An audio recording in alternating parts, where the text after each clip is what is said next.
Good morning, good afternoon, and good evening. My name is Nancy Aborto, and I'm the Deputy Director of the Food and Nutrition Division of the Food and Agriculture Organization of the United Nations, better known as the FAO. And I have the honor to be your moderator today.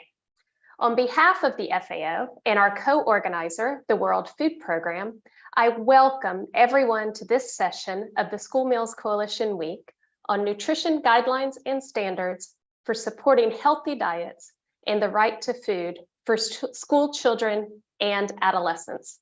We're very pleased you could join us today during this busy week. And today's session, following on the 5th day of the School Meals Coalition Week, really builds on discussions that have come previously.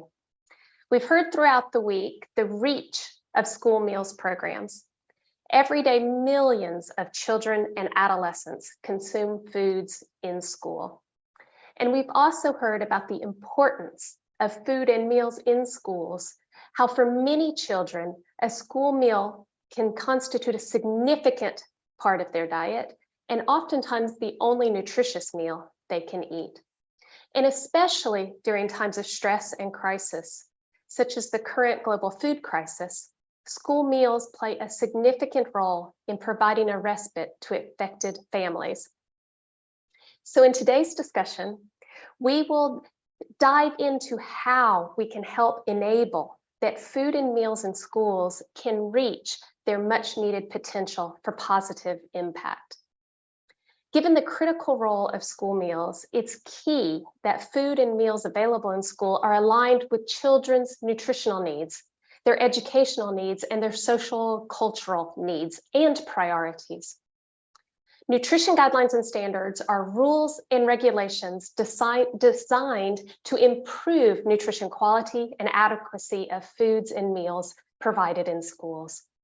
They therefore play an important role in ensuring the right to food for children and adolescents, particularly the most vulnerable.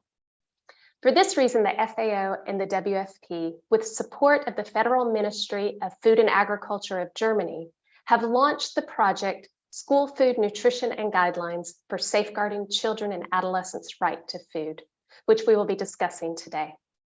Now, the main aim of this project is to design a global methodology for countries to define and implement their nutrition guidelines and standards for school food.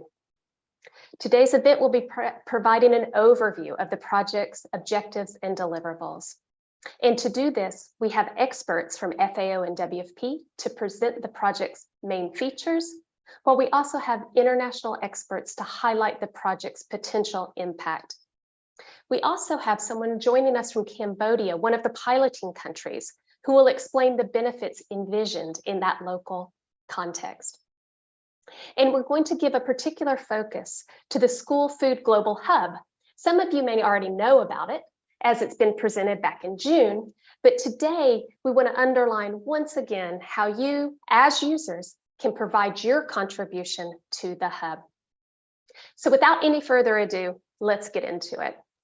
Now, our first speaker today is Dr. Doris Heberle. She's the Deputy Director General Nutrition for the Federal Ministry of Food and Agriculture of Germany. Dr. Heberle is joining us through a pre-recorded video. Please play the video now. Ladies and gentlemen, fellow colleagues, I'm delighted that this month we can celebrate 1 year of the School Meals Coalition in this week together. The high number of nations that have joined forces here shows impressively that the topic of school nutrition is very relevant. More than 70 countries have come together with the aim to improve and restore school meal programs in their food and education systems. It is more than important during this time of crisis and global instability. We all know healthy and sustainable school nutrition is extremely important. For many children, school meals are an essential part of their daily diet. Before the COVID-19 pandemic, 1 out of every 2 school children received a meal at school. Due to the pandemic, this number has decreased drastically. This is alarming because school feeding programs play an essential role as a social security system. In addition, the school cafeteria is an important place to learn about healthy and sustainable nutrition. This is our challenge. We need to re-establish access to healthy, sustainable and delicious school meals. A helpful tool from Germany that we are happy to share in English is the following. More than 10 years ago, the Federal Ministry of Food and Agriculture has commissioned the German Nutrition Society to develop the DGE quality standard for meals in schools. Since then, it has been revised regularly. The quality standard provides a framework for the optimal design of catering services in schools. It helps those responsible to achieve our goal. Our aim is to make the school a place that offers health-promoting, sustainable and tasty meals in a pleasant environment. Germany is funding the School Food Global Hub with the aim of bringing together diverse stakeholders in school nutrition. The launch took place in June of this year. This hub is a part of a project which also lays the foundations for developing national dietary guidelines on school meals. The hub is also intended to make knowledge gained available to a wide audience, because it is important to us that everyone has access to this information. The hub, built up by FAO and World Food Programme, can answer these vital questions and greatly simplify your research. You can find essential informations and publications focusing on the quality of school meals and on nutrition education in the hub, and supplementary links to other sources of information. Since its launch in June, more than 1,500 users have visited the hub. I think that is a promising start. There are already 12 complete country profiles which aim to display the individual status of school food nutrition guidelines and standards and food and nutrition education. The hub will be featured in the next iteration of the Global Child Nutrition Foundation as a key platform for enabling exchange in school food and nutrition among country, international organization and NGO stakeholders. The hub is also featured now in this School Meals Coalition Week as a key platform for members of the coalition and for other initiatives to use for dissemination and exchange on their deliverables. But there is one decisive key to success in this regard, and that is you. Because everyone who works on increasing the number of children who have access to school food, improving the quality of the meals, and also placing a focus on nutrition education, can regard themselves as part of the peer-to-peer community of best practices.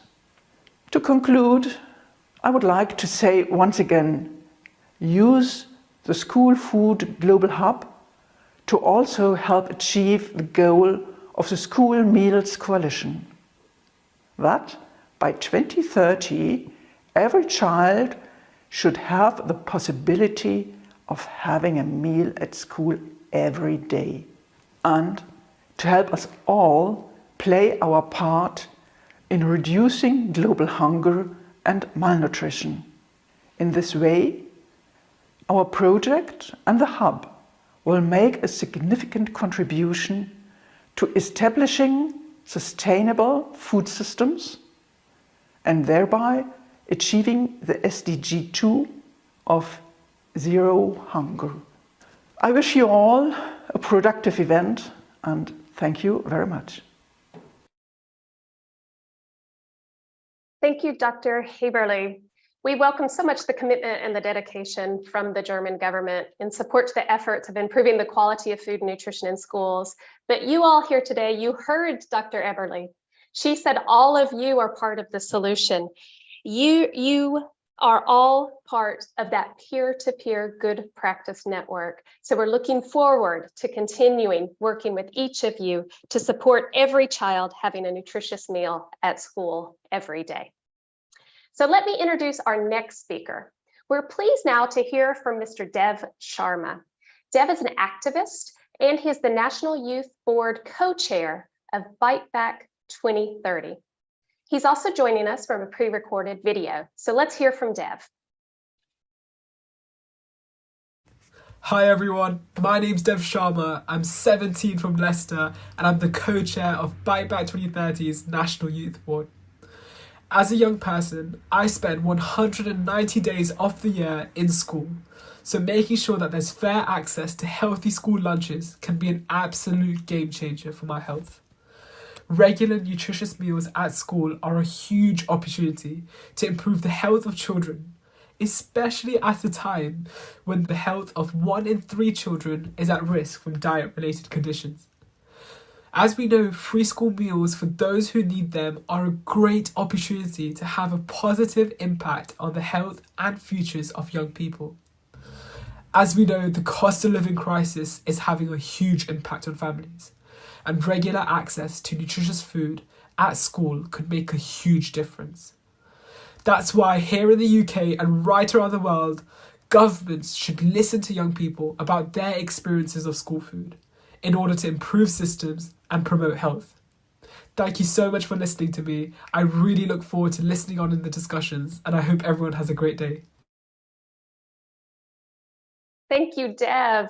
You could really feel his energy and his enthusiasm reverberating through that message. I hope all of you feel motivated by hearing those words from Dev, 17 from Leicester. Thank you so much for your intervention. Okay, let us turn now to the next portion of our agenda. This is going to be an actual presentation of the project on nutrition guidelines and standards for supporting healthy diets and the right to food in school children and adolescents. We're very fortunate today because we have 2 incredible technical officers with us that will present the project and be available to answer questions you may have. So please don't hesitate to drop questions in the Q&A feature of the webinar. We won't be able to raise hands and intervene at the end, but I'll be looking at your questions and we'll be able to pose those to our presenters. So please don't hesitate to use that function. So starting us off is going to be Miss Michelle Dora. Michelle is a technical lead on school health and nutrition activities in the school-based program of the World Food Program. She comes with years of experience working as an officer in WFP in regions and countries around the world in support to both nutrition programming and school meals programming. And she will be joined in the presentation today by Miss Melissa Vargas, who is a technical advisor at the FAO. She's been working with the Food and Nutrition Division at FAO headquarters for more than 8 years now, and she's currently the technical coordinator of this German-funded project. So, ladies, over to you, starting with Michelle. Thank you, Nancy. Good morning and good afternoon to everyone. I'm delighted to be here today to present you some of the elements of this exciting project. If we can go to the next slide, please. So some of you may have attended a presentation that took place on Tuesday, which spoke a little bit about the evidence behind the need for nutrition guidelines and standards. FAO conducted an important review focusing on 33 low and middle income countries, which essentially showed that despite their relevance, many of these countries currently do not have nutrition standards that are so important to guide the composition of food and meals that are provided to students on a daily basis. We have already heard from previous speakers how much the regular access to nutritious foods complemented with quality food education is key for children and adolescents' learning attainment, better nutrition, but also right to food. all of which are important and mostly relevant reason to invest in nutrition guidelines and standards, which is actually the topic of today's sessions. Every day, millions of children and adolescents receive school meals, and in some vulnerable contexts, these represent actually a significant part of their daily diets. Therefore, school food that is provided, sold, or promoted in and around the premises of schools should contribute to fulfill the nutrition requirements of school children. If we can go to the next slide, please. Implementing nutrition guidelines and standards for school programs can improve the quality, the quantity, but also the adequacy of food and meals in schools. However, setting these can present significant challenges and are sometimes resource intensive, as they require information, they require time, but also resources. And often countries do not necessarily have the capacities or the coordination required to do so. And this is exactly what the project is trying to address. So during the next 3 years, or ongoing already, and piloted in Cambodia and Ghana, the project is planned to construct a global methodology for developing nutrition guidelines and standards that will be cost-effective, feasible, participatory, and also context-specific. All of this in addition to promoting tools and complementary measures that can enhance the impact of nutrition guidelines and standards. As I said, the methodology is being piloted currently in Cambodia and Ghana at subnational level, with the purpose of testing and reviewing, as well as improving and measuring results, documenting lessons learned, and making sure that at the global and country level, capacity development, as well as communication and advocacy strategies are planned to further support and complement these important results. Next slide, please. We've already learned about the fact that this is funded by the German Federal Ministry of Food and Agriculture. WFP and FAO are leading and collaborating jointly on this, but we're also joined by a group of important stakeholders. The first activity that is planned is to set up a consultative group, which is composed of UN agencies as well as international agency representatives to ensure that the methodology is not only of high technical quality, but also applicable to various contexts. The group will inform the whole process and will also aim to promote coherence as well as complementarity between the various products that will come out of the project. In addition, national stakeholders from relevant public institutions, as well as school children themselves, adolescents, caregivers, as well as school staff, will be called upon to provide their expertise, but also their perspective to ensure that the approach is comprehensive and coherent. Next slide, please. And so the 3-year project is really setting to accomplish 2 mutually reinforcing outcomes. The first one being about improving children's and adolescents' diet through regular consumption of nutritious food that is better aligned with their food and nutrition needs and situation, as well as through the adoption of health-promoting food practices. The second outcome is to enhance the legal recognition of adequate school meals as a legal requirement to children's right to food.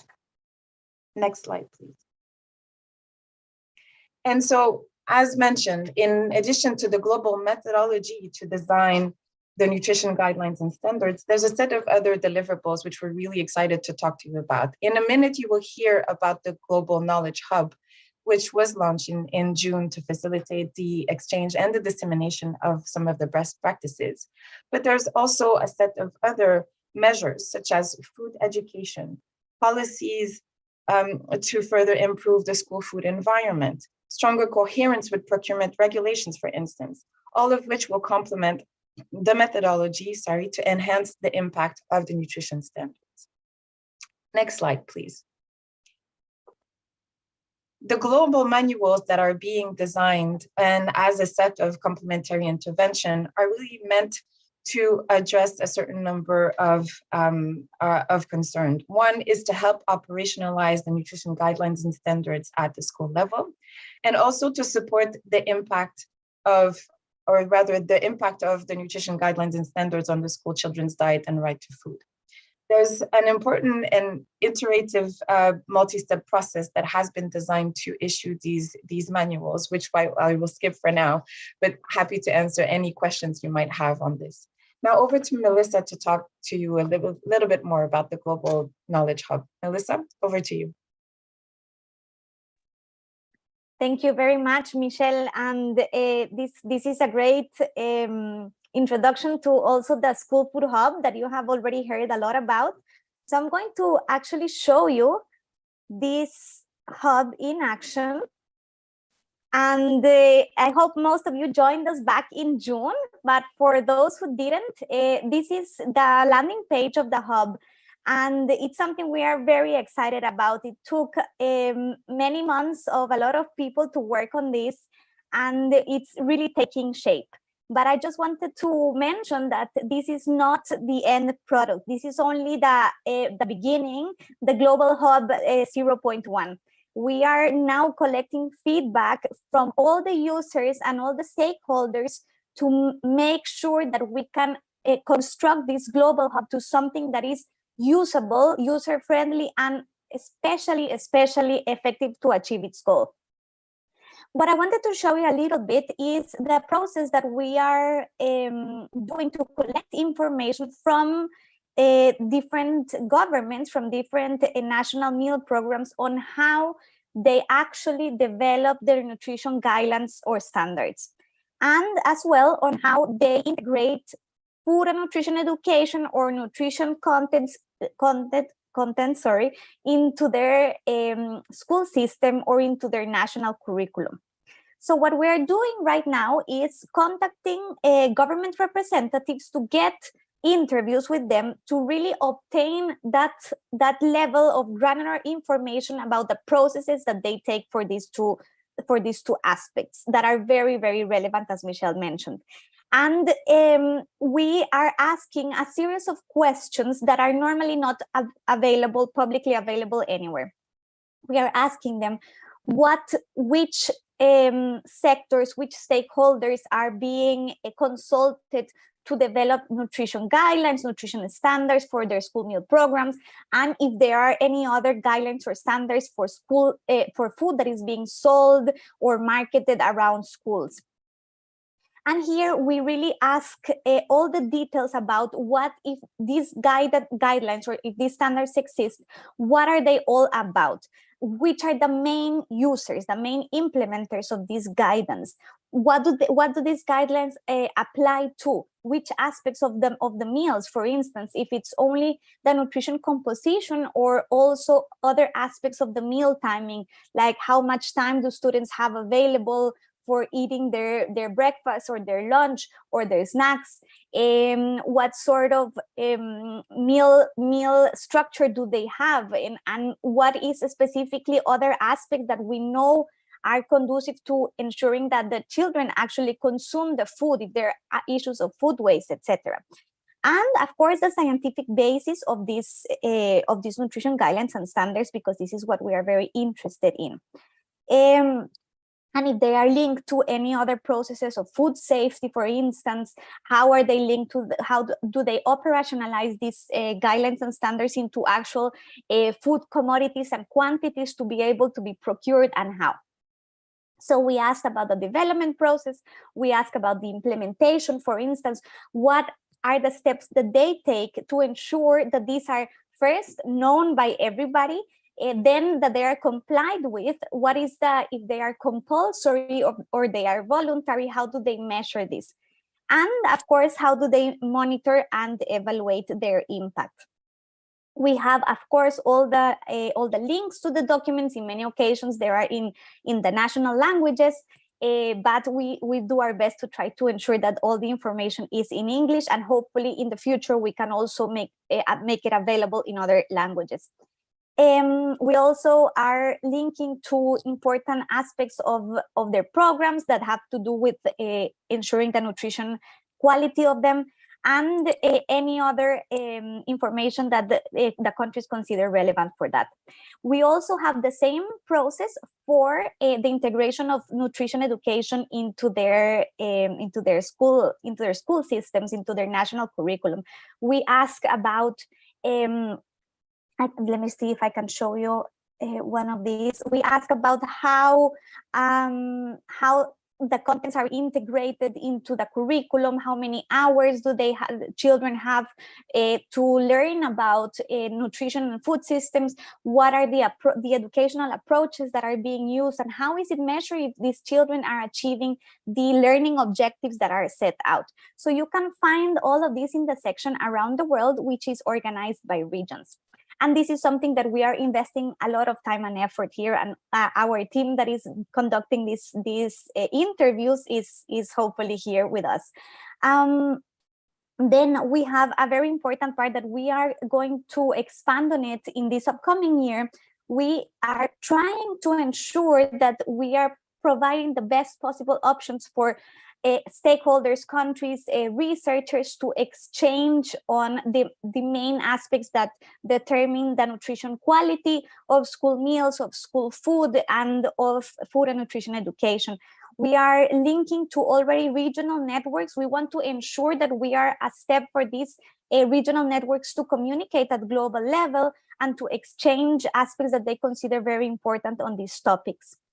We're also trying to expand on what are the good practices and case studies that many of the initiatives of the School Meals Coalition is currently working very hard on. So we hope that we can really showcase them here. We can help these other initiatives to expand the reach of their results and to see more people to get access to these results and to understand what those mean for them.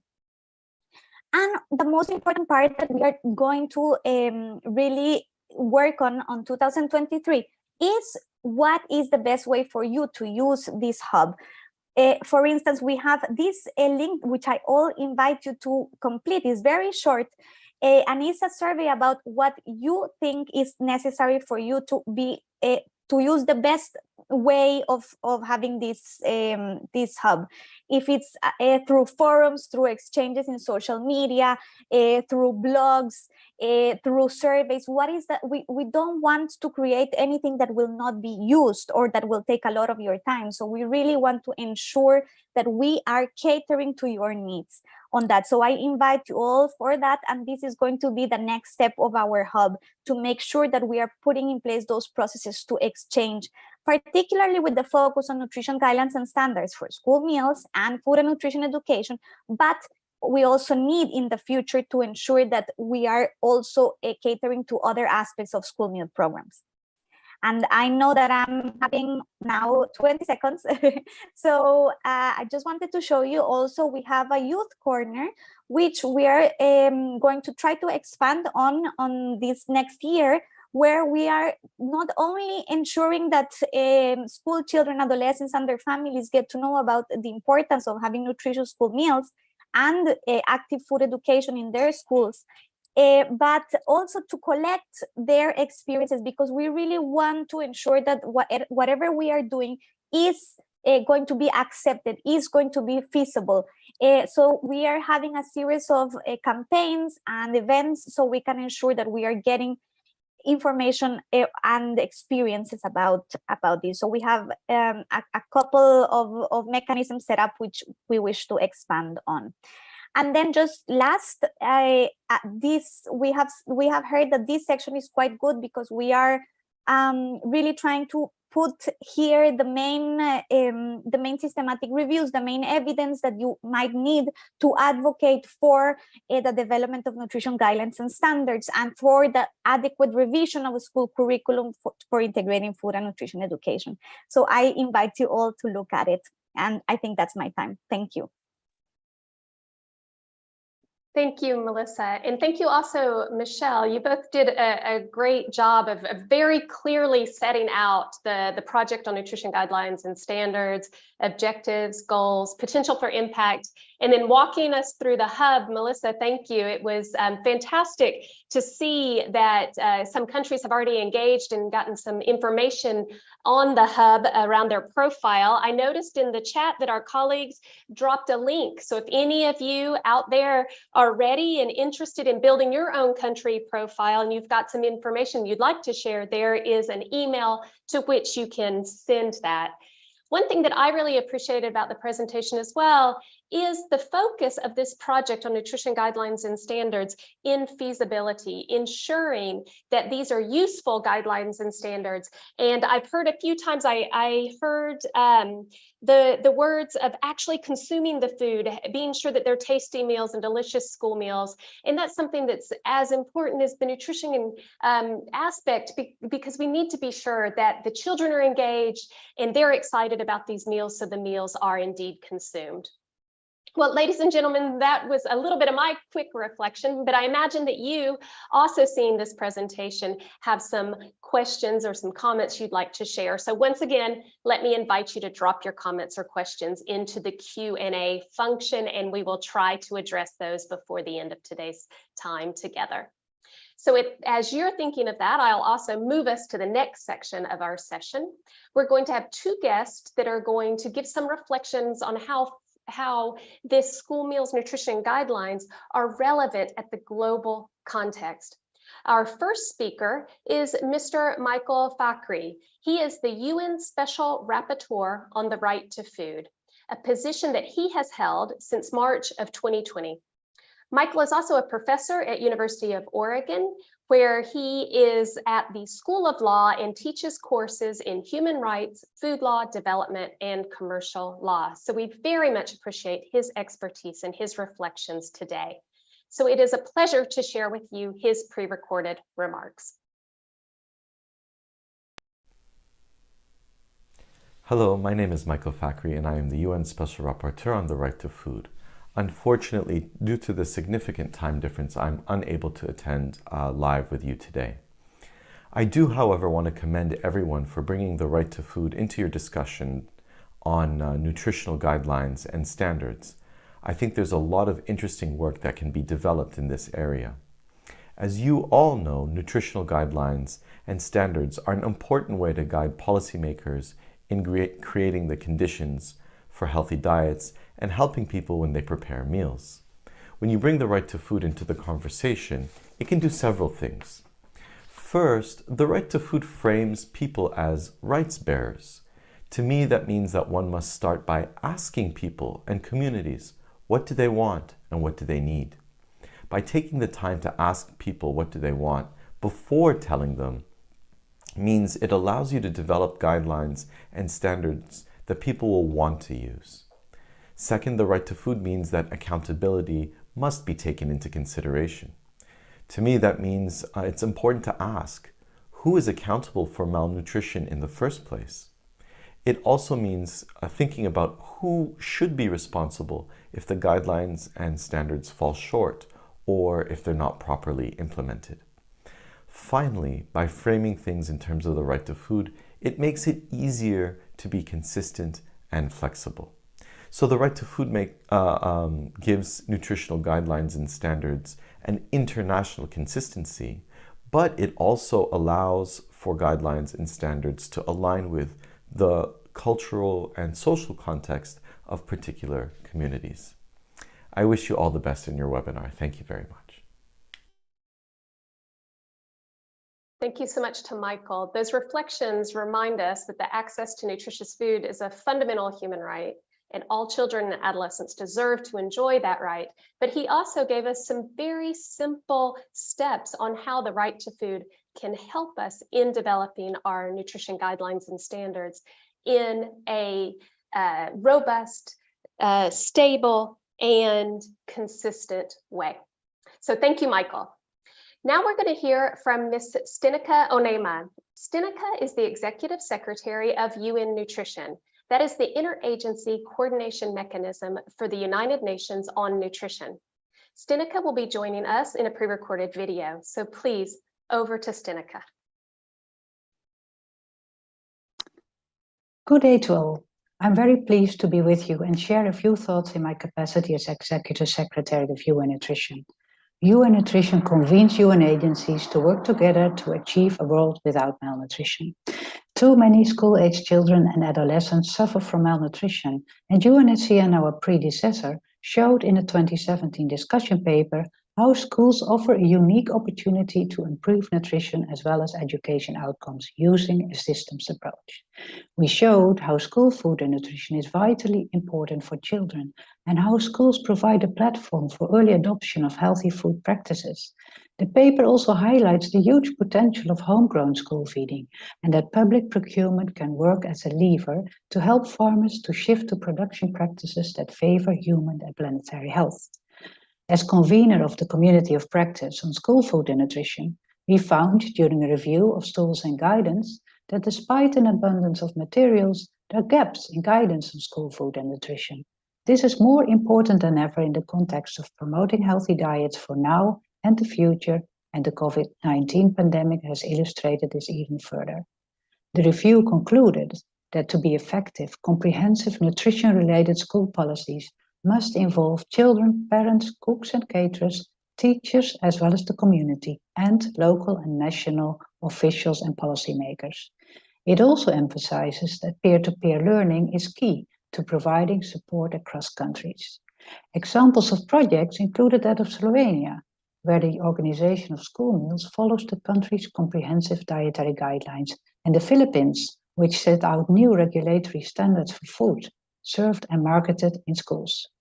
We now need to take a next step, and this project is doing that. Guidelines and standards help to safeguard quality, both in terms of product and dietary quality, as well as production practices helping to raise the standards of school food.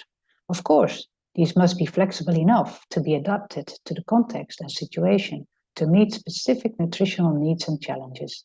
In the case of homegrown school feeding, standards must relate to those products and diets, including indigenous foods that are common in a certain area. In line with the systems approach, guidelines must also promote links with other health, hygiene, and nutrition-related activities. Additional guidance for the school food environment is needed to help shift towards positive behavior, such as safe water instead of soft drinks or healthy snacks instead of candy. The Global Online Knowledge Hub, as part of the FAO-WFP project, is a welcome complement to the guidelines and standards where all stakeholders at all levels can further share experiences. UN Nutrition continues to support healthy, sustainable food at schools for improved outcomes for nutrition with our convening role in the COP. The Nutrition Guidelines and Standards project and platform will undoubtedly help to raise the standards of school food for all. Thank you very much. Thank you so much, Stinneke. Stinneke told us that this methodology for nutrition guidelines and standards is actually filling an extremely important gap that was found in the global architecture when it comes to school meals, and reminded us the importance of that local, national, and partners and teachers and cooks and students being part of the development of these guidelines. So, ladies and gentlemen, from those last two video statements, I think you can really appreciate the magnitude of the importance of guidelines and standards, but also the need to ensure that those guidelines and standards are based on the local context and can be feasible to implement. So in order for that to happen, we've got to have boots on the ground. We have lofty aspirations to try to ensure that every child everywhere is getting a nutritious meal at school every day. But we've got to have our feet on the ground, getting the work done to reach those lofty aspirations. So let's hear from one experience in a pilot country of this project. I'm pleased to introduce Mr. Ian Russell. He's a senior advisor for the EU FAO FIRST program. Ian will provide us with a glimpse into what's happening on the ground in Cambodia. Cambodia being one of the pilot countries of this project, of course. Now, remember, if you have any questions or comments from Ian, I very much welcome you to drop those in the Q&A function. Now, please, Ian, the floor is yours. And thank you very much, Nancy. I'd like to give a quick rundown on some expectations of benefits that are relevant to the Cambodian situation. And if I could just say that this is built upon personal reflections and talking to colleagues who are involved in the work here. It's not the basis of some extensive survey work. It's just through engagement in the planning and implementation of the project. Could I have the next slide, please? And in setting out to fulfill the task for today's event, I tried to formulate 3 different positions that people might have in terms of their expectations and categorize them in these 3 ways. One was for the idealist, and this is more or less the reflection of the objectives of the project. So leading towards nutritious, safe, tasty, and affordable school meals for all those in need. The second position identified was that of the realist, being those people who see tangible benefits, but feel that there are many challenges in terms of achieving these. And typically those kind of people look for more resources and for capacity building so that they can carry out their work. And the third category I created was that of more or less cynical view, that little change expected in practice of these projects that come and go within the country. Could I have next slide, please? And I won't detail the 3 views, but just to say that the kind of position there reflected in the points that are presented, where the whole process under the idealist view would be that there are opportunities which are community driven, working bottom up to contribute to the policy and guidelines. And they see this as a very real advantage of the project and a real part of what we're doing. More opportunities for women who have a particularly important role in the schools, and the ability to learn from global interactions and to develop best practices in country. The realist view is more characterized by this search for more resources, capacity building, and reflects ideas like the search for better job opportunities for those involved, steady growth in the program, because it's a big challenge for Cambodia for the government to take over the school feeding program, recognition of the sustainability challenges, also the specific situation in Cambodia where the contribution of the development partners is gradually reducing and government needs to take the full responsibility. And one important point raised here by the realists is that we need to take the time to translate and disseminate the guidelines and standards. So for ideas to come from Cambodia to contribute to the global position, we need to translate material that's generated in Khmer, and then for the feedback and the impetus from the global position, we need to translate from English or other languages into Khmer. Next slide, thanks. And that third view is that of the cynics who expect little change. And these kind of people say things like they don't know enough about the project outcomes and the activities. It seems very complicated to them. More documents produced, but little is being done. And there are many challenges, and they list off all the many things that make life difficult in reality. Now complicated by the global crisis, of course. So one big challenge is the cost, meeting the costs required to provide school meals and to provide them at the standards that we would like to do. And that these kind of people also question how Cambodia can really follow global guidelines when everything we do has its own so-called unique characteristics, and who will take responsibility and who will pay. This kind of government view. And next slide, thanks. When I tried to weigh this up and talk with colleagues about where they saw the positions that were held, the expectations within the country, I'm pleased to say that they saw the spread of opinion between the two positions of the idealists and the realists. So that was an encouraging thought, because sometimes you get worried that that cynical view might dominate. And it was suggested by a colleague with very deep engagement in the project in the field that we should distinguish between the expectations at the national level for those people who are having interactions with the global community, and recognise that these tend more towards the idealist view. So this again aligns with the objectives of the project. It's very pleasing to think that there is a substantial body of expectation there aligned with the design of the project and with the kind of optimism for what will come. At the subnational level, next slide, thanks. And for the provincial departments of education, youth and sport, and for the schools themselves, the school communities, it's more the realist view there, and they're confronted by challenges, and some examples are given here that they do show enthusiasm, although they recognise all of the challenges that will be involved. So scarce resources, stringent guidelines are major drawbacks. They don't feel that that can be imposed from a global level. And of course, it's not intended by the project, but this is an interpretation. Their expectations are driven by their own interpretation of what the project is doing.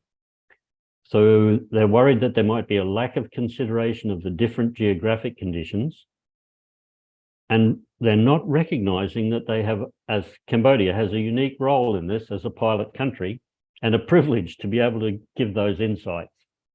But they take an example of something and suggested to me that how could we change the current situation where chickens are not allowed, poultry meat is not allowed to be included in the homegrown school feeding or any school feeding, and they're worried that the global guidelines might prevent them.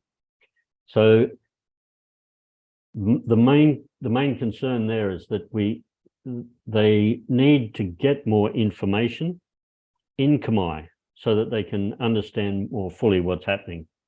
And they're worried that there might be too much work involved in that, and it's complicated or compounded by a lack of staff to do the work for the schools, etc., and the provincial government.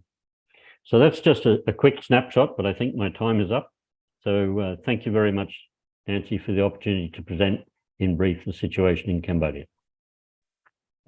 Thank you, Ian. It was very fascinating to hear your reflection on how there are different perspectives, the idealist, the realist, but it gives us some real nuance and understanding of the conversations that you're having. So very much appreciated. We look forward to continuing to pilot in both Cambodia and Ghana and being able to expand the lessons that we learn there. So thank you very much. Now, audience, we have about 10 minutes. So I'm going to ask our live speakers today, that's Melissa and Michelle and Ian, to take a few of the questions. There have been several questions in the question and answer, and I appreciate that. And I welcome you to continue to drop those in as we take these questions. The first question I'm going to give to Melissa, if I could. Melissa, I see that you've got your camera on. Thank you for that. This is a question coming from Don, Professor Don Bundy. Don, thank you for joining us today. His question is that the hub and the new standards are very important contributions to professionalizing the approach to school meals. How can other organizations, such as the Research Consortium for School Health and Nutrition, more productively support this global effort? Melissa?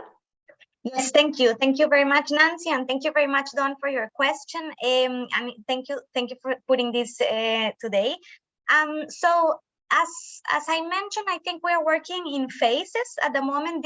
This from June till now, we have been trying to get as many countries as possible for the country profiles, because we are not only putting them out there, but we are also using the insights that we get from that to tailor the methodology. So basically, we are asking those countries that have nutrition guidelines and standards and those that they don't have them, what are the challenges and the opportunities during these interviews, so we can directly tailor the methodology to develop these nutrition guidelines and standards to those challenges and opportunities. So that's what we have been focusing on in this phase.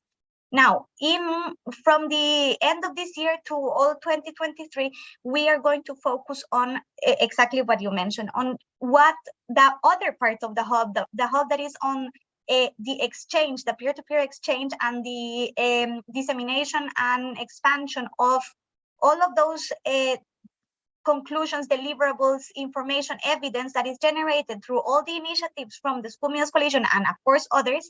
How can we expand their reach? So basically, we are hoping that in early 2023, or even before, if this is the need, that we can get special working sessions with the different initiatives to see if you need, and also the research consortium also is linked to the hub, of course. But if you need a special web page in the hub to highlight and to automatically, if possible, I'm not sure that's possible. Maybe the people from IT will kill me, but if it's possible to link automatically to those results, and the most important part is how do we ensure that whenever you have something very important that is coming out, or that we can even participate on that we can use the hub as a special event, as a special part, whatever. I'm not having the answers now, because we don't want to predefine what is useful for you. So we want to ensure that the hub is useful for all the initiatives and for all the stakeholders. So if it's going to be an event, or if there are too many events happening, if it's going to be a dedicated page, if it's going to be a dedicated forum, blog, etc., we want to hear from you what is the best way, and we will try to achieve that. We don't want to duplicate anything. We don't want to duplicate any other pages, platforms, websites. We are linking to all of them, but we want to ensure that whatever evidence or important deliverable is coming out, that we can expand its reach, that we can introduce that to other conversations that are happening, other exchanges that are happening. For instance, if we are trying to now collect all the challenges that we have been collecting through the interviews, so we can also publish those, expand on those, that it can be useful for others. Especially this comment that we got in the Q&A about that you're also working on indicators if they have nutrition guidelines and standards. This is something super interesting that we would most definitely want to work together with. So if we will reach out to you, but if you want to do it before the end of the year, please let us know. If there is something coming up, we are more than happy to take that. Thank you. Fantastic. Thank you, Melissa. And Professor Don, I think the message is there's a lot of goodwill there, and the message to everyone, and this is really important during the School Meals Coalition Week, is this project is a piece of the puzzle, and we recognize there are a lot of other pieces to the puzzle, and bringing them together in a peer-to-peer learning like today, bringing them together under the auspices of the School Meals Coalition, linking the consortium with the hub, bringing all of these pieces together, that's the way we're going to transform our approach to addressing the needs for nutritious foods and healthy diets for children and adolescents. Fantastic. Let's move to the next question. Michelle, I'm gonna actually send you two questions your way. One is a very practical question, and it's from Armin, who is interested to learn how national agencies working on school nutrition can join this initiative. So how can national agencies join? But Michelle, I've got another one for you. So let's answer that one quickly, and then I'm going to send you a second one. Sounds good. Thank you, Nancy. I think very practically how national agencies can join is, as we explained, first it is being piloted in Cambodia and Ghana right now. Once we have the methodology constructed, tested, and a better idea, one of the things that we're planning to do is to conduct some regional workshops where, in a way, there will be opportunities for national agencies at different levels to provide also their input to the global methodology, and to react and to see how can that be feasible. Eventually, I think the hopes of the project is also that this methodology is taken up by other countries. So in a way, it's keep tune in and then stay tuned essentially to what is coming up once we will have the methodology developed for both Ghana and Cambodia. Then you will hear more about this, and obviously the Knowledge Hub will be one of the vehicles used to convey the information and seeing when these regional workshops will happen. Great, thank you. Thank you, Michelle. And thank you, Armin, for your interest. We look forward to engaging in the future. Now, Michelle, before I let you go real quickly, because I also have a question for Ian and we don't want to run out of time. We've talked a lot about healthy diets, nutritious foods, but I haven't heard the word food safety. Could you just quickly reassure us about food safety in the context of this project? Absolutely. And I think, the whole session was dedicated during this week on how food safety is important, and the fact that we more and more governments and entities are advocating for the inclusion of fresh foods, and fresh foods equal indeed a number of additional risks that need to be mitigated from the food safety side. So food safety and hygiene is absolutely taken into account. As mentioned, practically speaking, there's a number of manuals, the 5 manuals that I quickly spoke about towards the end of my presentation. All these manuals involve different elements, or let's say piece of the puzzles where food safety and food hygiene are considered. And that includes the legal side, the legal frameworks that are relevant to the nutrition guidelines and standards, as well as the food environment, and also the nutrition side. So definitely food safety is on the agenda. It is part of the thinking, as well as the procurement side, obviously, as many countries are promoting the inclusion of fresh foods in the daily meals that are provided to school children. Thank you, Michelle. That is indeed very reassuring, because we know we can't have healthy diets without safe food. So thanks for explaining that to us very clearly. All right, I have one last question, and Ian, this one comes to you. Could you please tell us how the project is ensuring coherence with other interventions in Cambodia where you're working? Thanks, Nancy. This is a real concern to us, and we're trying to promote that coherence by bringing together some other projects that are linked to nutrition guidelines and standards. And just taking up the topic of food safety is a very good example, because we've been working on food safety recently and now want to extend our contribution from FAO with a focus on food safety in the school value chains. So this kind of thing can build on the nutrition guidelines and standards project itself, to bring in more resources, to bring in different capacities, and to build that more coherent picture. So we have both FAO, WFP working together in country can bring different projects under the Ministry of Education, Youth and Sport. And we're trying to also establish subnational platforms where that coherence can be further developed. So we have nice national platforms, and we're trying to build them up at subnational level as well. Thank you. Yes, thank you, Ian. That's interesting to hear about subnational platforms for that kind of coordination. Once again, we really look forward to continuing to hear the learnings coming out of Cambodia. Dear friends, we have a few more questions. I have them coming at me in 2 different directions, but unfortunately we don't have any more time to get to those today, but they're all very much appreciated. It's really a clear sign that this was a thought-provoking session. Now, for me, I've really appreciated the opportunity today to reflect once again, as we've been reflecting throughout the week, the importance of school meals.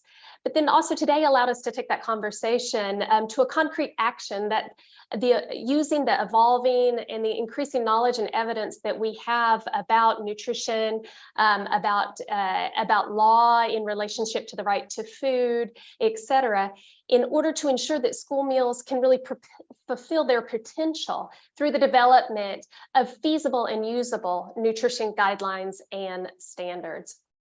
Now, for me today, it was also enlightening to hear what's happening on the ground, what Ian was sharing with us today, and some of the challenges as well of ensuring that feasibility. So thank you, Ian, once again. It was also extremely inspiring to remember the importance of this work. And this is really what I want to end with, is remembering that this work is in support to ensuring the right to food, the fundamental right to food for school children and adolescents.